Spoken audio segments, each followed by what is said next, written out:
चलो बेटा, इस सेशन में अब हम प्रॉब्लम नंबर 11 कर लेंगे। Chapter 22 electric field, international addition में प्रॉब्लम नंबर 11 और इंडियन एडिशन में प्रॉब्लम नंबर 1।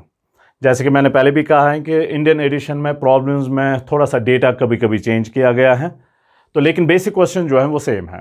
सो हम इंटरनेशनल एडिशन फॉलो कर रहे हैं। प्रॉब्लम नंबर 11 मैं वो पढ़ लेता हूँ। Two particles are fixed on an x-axis. Particle 1 of charge q1 equal to 2.1 into 10 to the power minus 8 coulomb at x equal to 20 centimeters. And particle 2 of charge q2 equal to minus 4 times q1 at x equal to 70 centimeters. At what coordinate on the axis is the net electric field produced by the particles equal to 0? Okay, equal to 0। चलिए,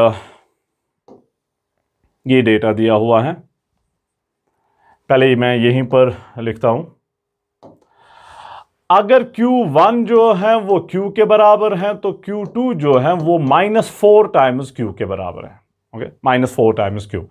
value शायद हमें substitute नहीं करना पड़ेगा, हमें बस ये काफी होगा हमारे लिए, Q और -4 टाइम्स Q। अब ऐसा क्वेश्चन की क्वालिटेटिव एनालिसिस जो है वो हमने क्वेश्चंस वाले सेक्शन में किया है। रिमेंबर, हर किसी चैप्टर के पहला पार्ट जो है वो क्वेश्चंस वाला सेक्शन है, कंसेप्चुअल क्वेश्चंस।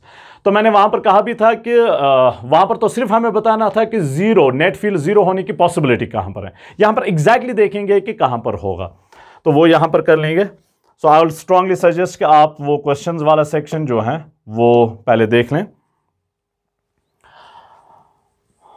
सो हमारे पास suppose this is our x axis, not a very good line. ये ओरिजिन है, यहां पर कहीं हमारे पास है, थोड़ा ज्यादा लेते हैं,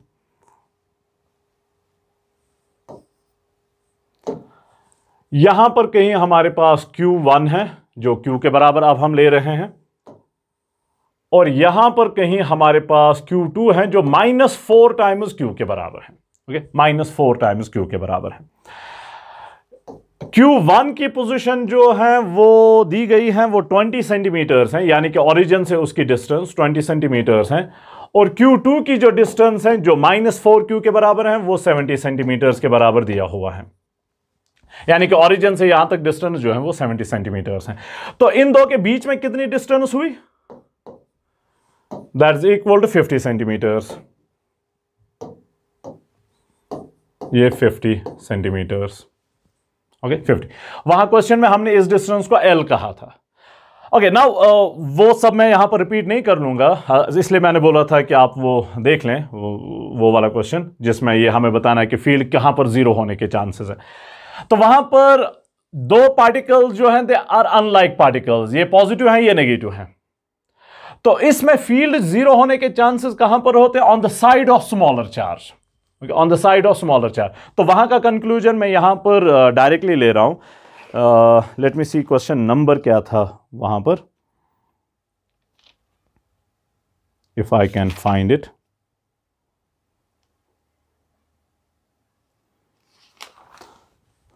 okay, question number 5। Okay, question number 5 में आप देख लीजिएगा। So let's move on. On the side of smaller charge, तो यहां से कहीं फील्ड जीरो होगा, यहां से कहीं फील्ड जीरो होगा। लेट्स सपोज फील्ड जो है वो यहां पर कहीं जीरो है, ये पॉइंट है जहां पर फील्ड जीरो के बराबर है। At a distance of x from charge Q1, चलिए ऊपर इसको ड्रॉ कर लेते हैं, ये ज्यादा जम्बलिंग हो जाएगी यहां पर।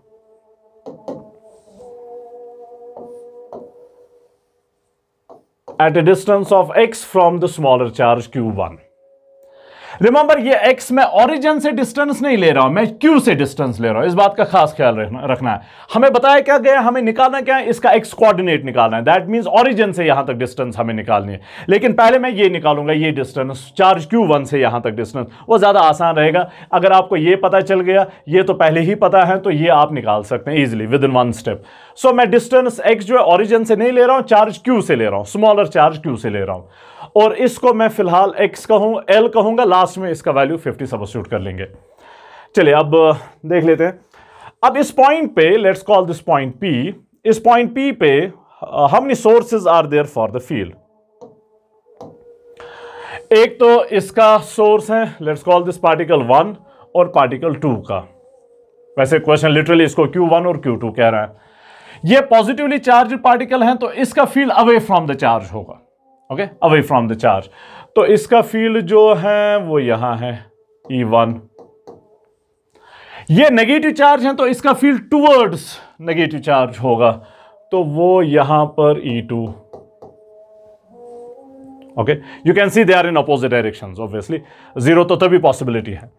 अब अपोजिट डायरेक्शन तो आ गई, तो जीरो बनने के लिए दोनों का मैग्नीट्यूड सेम होना चाहिए। मैग्नीट्यूड सेम, डायरेक्शन अपोजिट, तभी जाके ये कैंसिल आउट होंगे। तो अब क्या है, मैग्नीट्यूड सेम होने चाहिए। डायरेक्शन तो अपोजिट है, डायरेक्शन तो अपोजिट है, मैग्नीट्यूड सेम होने चाहिए। मैग्नीट्यूड को सेम लेते हैं।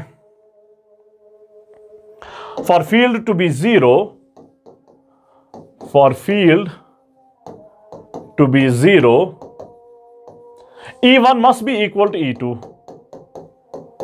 E1 must be equal to E2. अब E1 किसके बराबर है, E2 किसके बराबर है, वो यहां से देखते हैं। पॉइंट चार्ज का gamma Q divided by R square. E1 gamma Q के बदले में Q he divided by distance, Q1 से डिस्टेंस, उसको हमने रिमेंबर X कहा है। ये यहां से यहां तक डिस्टेंस X, तो distance X, X square is equal to E2 gamma Q के बदले में 4Q है, 4Q है, नेगेटिव साइन तो हम नहीं लेंगे, हम सिर्फ मैग्नीट्यूड ले रहे हैं, डिवाइडेड बाय डिस्टेंस क्या है, यहां से यहां तक L है, फिर यहां से यहां तक X है, तो यहां से टोटल डिस्टेंस यहां तक बन जाएगी L plus X, L plus X with square.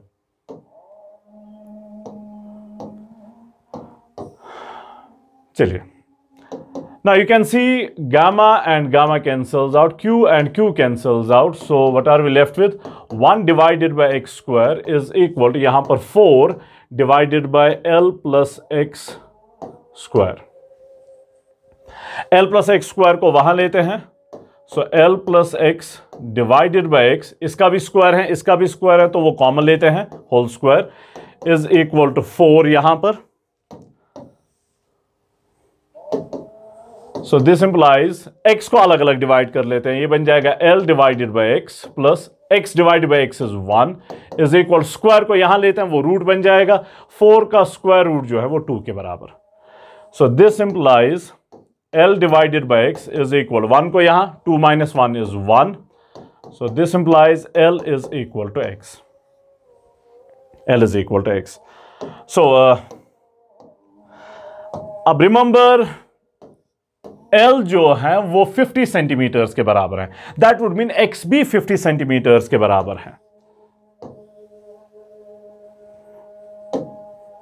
सो मैं यहां पर अब लिखूंगा X जो है वो 50 सेंटीमीटर्स के बराबर है, यानी कि वो पॉइंट जहां पर फील्ड 0 के बराबर है, ये पॉइंट जहां पर फील्ड 0 के बराबर है, उसकी distance from this charge X जो है वो यहां से डिस्टेंस है, यहां से 50 सेंटीमीटर डिस्टेंस पे है, वो पॉइंट जहां पर फील्ड 0 के बराबर है। तो क्लियरली हमारी डायग्राम ठीक नहीं है, क्योंकि यहां से लेके यहां तक तो 20 ही सेंटीमीटर्स हैं, लेकिन X जो है वो 50 सेंटीमीटर्स के बराबर है, दैट मीन्स ये 0 के बियॉन्ड है, 0 के बियॉन्ड है। तो वो अब मैं ड्रॉ कर लेता हूं।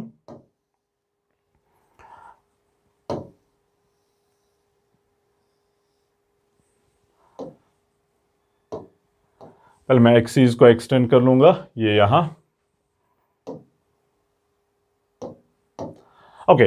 अब Q से डिस्टेंस जो है, अब X जो है वो मैं नए सिरे से ड्रॉ कर रहा हूं।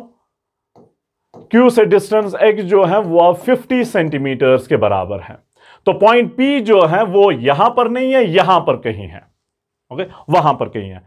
Q से डिस्टेंस जो है वो 50 सेंटीमीटर्स के बराबर, ऑब्वियसली Q से लेके ऑरिजिन तक 20 सेंटीमीटर्स हैं, तो 50 तो उसके बियॉन्ड ही होगा।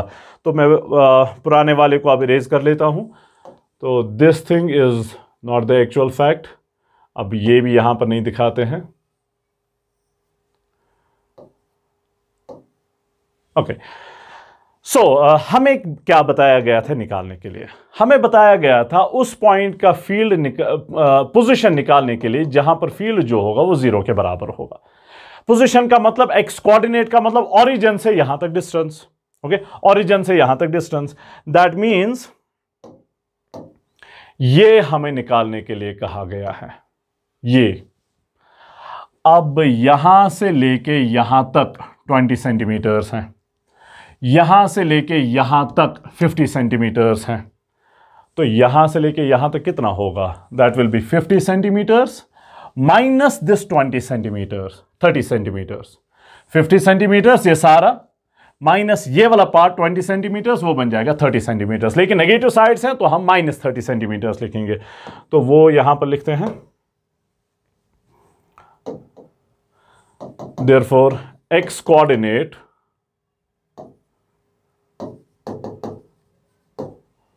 of point where E is equal to 0 is x is equal to 20 centimetres, origin से यहां 20 सेंटीमीटर्स, फिर वापस जाना है 50 सेंटीमीटर्स। 20 सेंटीमीटर्स माइनस वापस जाना है 50 centimetres, so x is equal to minus 30 centimetres. So कहा जब हमने ये क्वेश्चन किया था, क्वेश्चन वाले सेक्शन में किया था, तो वहां पर तो हमारा सिर्फ ये कंक्लूजन था कि फील्ड जो होगा that will B 0 somewhere on the side of smaller charge. Remember, अगर ये अनलाइक चार्जेस हैं, ये पॉजिटिव ये नेगेटिव, तब जाके on the side of smaller charge. और यहां पर हम अब विद द गिवन कंडीशन हम एग्जैक्टली देख रहे हैं कि कहां पर 0 है, at x equal to minus 30 centimetres या स्मॉलर चार्ज से distance of 50 centimetres. Is that fine?